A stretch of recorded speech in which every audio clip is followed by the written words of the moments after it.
একটা বাস কক্সবাজার থেকে ছাড়ছে নাইট কোর্স। হুম। নাইট কোর্সের সামনের সিটে একটা বয়স্ক বাবা আর একটা ইয়ং মেয়ে, খুব সুন্দরী, শিক্ষিত। হ্যাঁ।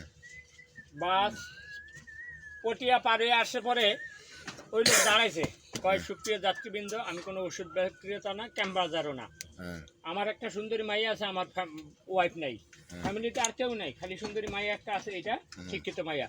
আমি যাইতেছি ঢাকার উদ্দেশ্যে একটা কাজে, আল্লাহ না করুক আমার যদি মৃত্যু হয়ে যায়, আমার এই মাইয়াটা চাওয়ার মতো কেউই নাই। ঠিক আছে, এই কথা বলতে না বলতে পিছনের সিটে এক লোক সুন্দর ছেলে নিয়ে বসছে, ছেলে ডাক্তার, এমবিবিএস ডাক্তার। হে বাবু উঠে কইতাছে, ছেলে কি মানে এমবিবিএস ডাক্তার? বাসের কোনা দূরছে আরেক সিটে, পিছনে অন্য সিটে বাপ সহ বসছে।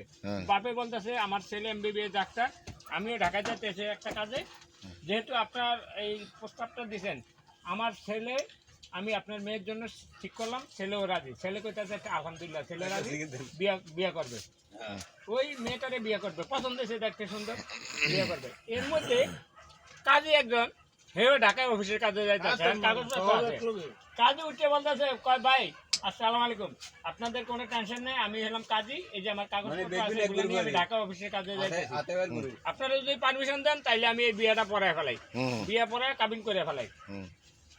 কাবিন করাইছে, সম্পূর্ণ শেষের পরে আরেক বুঝ যায় সাইডে বসে রয়েছে, ভাই আমি আমার মেয়ের বাড়িতে যাইতেছি, 4 কেজি মিষ্টি লইছি, আপনারা যদি বলেন রসগোল্লা, সবাই আমি একটা করে মিষ্টি মুখ করে দিই। তো সবাই মিষ্টি মুখ দিয়েছে, সবাই হাততালি দিচ্ছে, সব খুশি।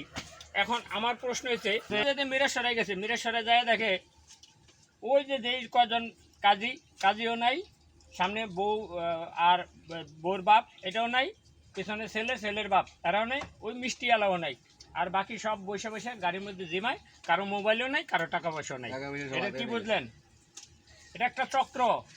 এই টেকনিক করে মিষ্টির মধ্যে নেশা জাতীয় জিনিস খাওয়াই দিছে, খাওয়াই দিয়ে সবাই যখন ঘুমাইছে যাত্রীরা, আর এখন তো চক্র, বাস এখন সব আতায় আস্তে করে নেমে গেছে। এটা কিভাবে সাজাইছে চক্রটা দেখছেন? তা আপনি এই কথাটা কি জন্য বললেন? এটা যেমন ঘটনা, বাসের ভিতরে চলতি পথে কারো কোনো কিছু খাওয়া যাবে না, যত উচিল হোক আর উচিল ছাড়া হোক, কোনো কিছু খাওয়া যাবে না। তার মানে আপনি এই প্রচারটাই করতেছেন, মানে কিন্তু কিছু না খায় বাসে গাড়িতে আর কি। আচ্ছা ঠিক আছে, ধন্যবাদ আপনাকে এইরকম একটা সুন্দর কথা বলার জন্য, আপনাকে অসংখ্য ধন্যবাদ এবং সবাইকে এরকম একটা পরামর্শ দেওয়ার জন্য।